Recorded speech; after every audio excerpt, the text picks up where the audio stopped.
Hello! You have found the one and only formal review of Gav-Gav Odyssey on all of YouTube. I'll be your one-stop shop for analysis of gameplay, story, and graphic. Singular.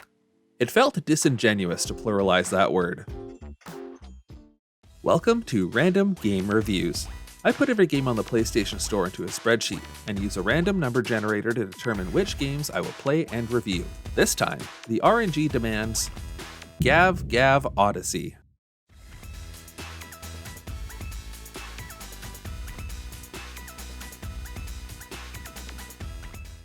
In Gav-Gav Odyssey, you play as a team of dogs who are launched into outer space on a rocket, which should immediately tip you off that the developer is Russian. The story begins when... Actually, hold up. What does Gav-Gav mean? Gav-Gav, imitative, the Russian translation for the sound a dog makes. I'm not really sure about Gav as a barking sound. Let's try it on.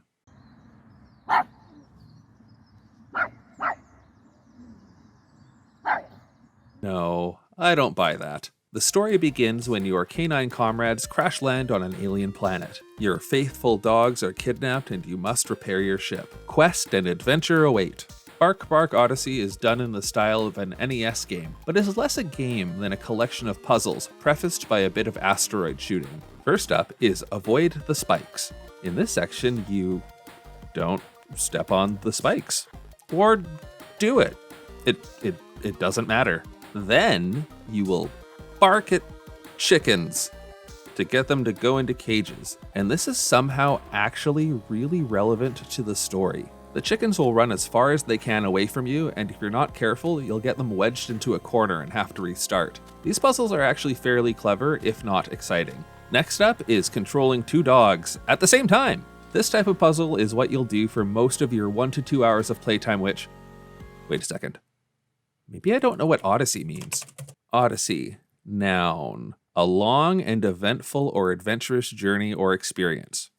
Right. So each time you move in Woof Woof Excursion, it moves both dogs on different maps simultaneously, so you have to be very careful and thoughtful to avoid the spikes, especially when they throw a third dog into the mix. These puzzles require a lot of lateral thinking. Usually the indirect route is the correct one, and often the key is to get one dog jammed up against a wall so you can continue moving other dogs to change up the formation. The puzzle design here is pretty good, but I'm hesitant to praise it because the difficulty progression borders on violence. You go from insultingly easy to pretty easy to so difficult that there's only one way to possibly solve it, and you only figure it out by accident because you gave up and accidentally did the right thing, but not before getting super pissed off. Back to insultingly easy again. There actually doesn't seem to be a lot of care put into the flow of this game, which is really evident when you do the falling box puzzles. In this section, a giant crane tries to drop boxes on you, which you have to use to make stairs to the places you want to get to, but the boxes have different weights and will destroy anything it lands on that's lighter than it. In theory, this sounds clever, but in practice, it is absolutely joyless, and I thoroughly hated these levels. All of this puzzling is punctuated by something akin to a story, where the aliens met Earth dogs in the past, which is why they have chickens, and one alien is willing to go totally rogue and bust you out in a blaze of glory if you promise to bring him more birds.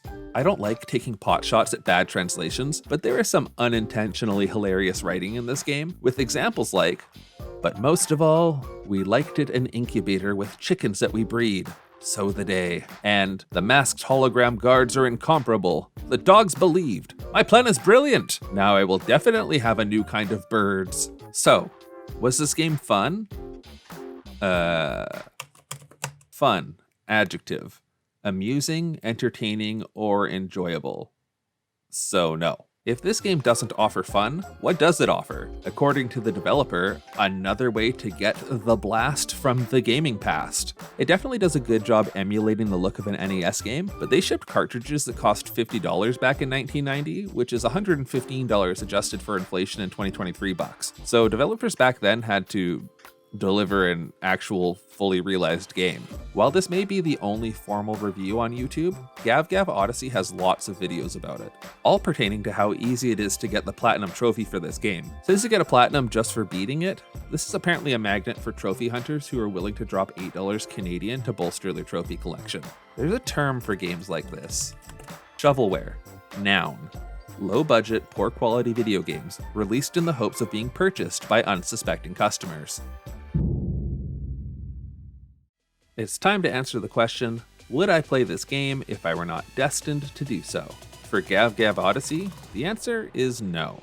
This is an easy no. It's not fun, it's not an Odyssey, Gav is not the sound dogs make, and it's an overpriced game designed to get money from people who want platinum trophies. That does it for this episode.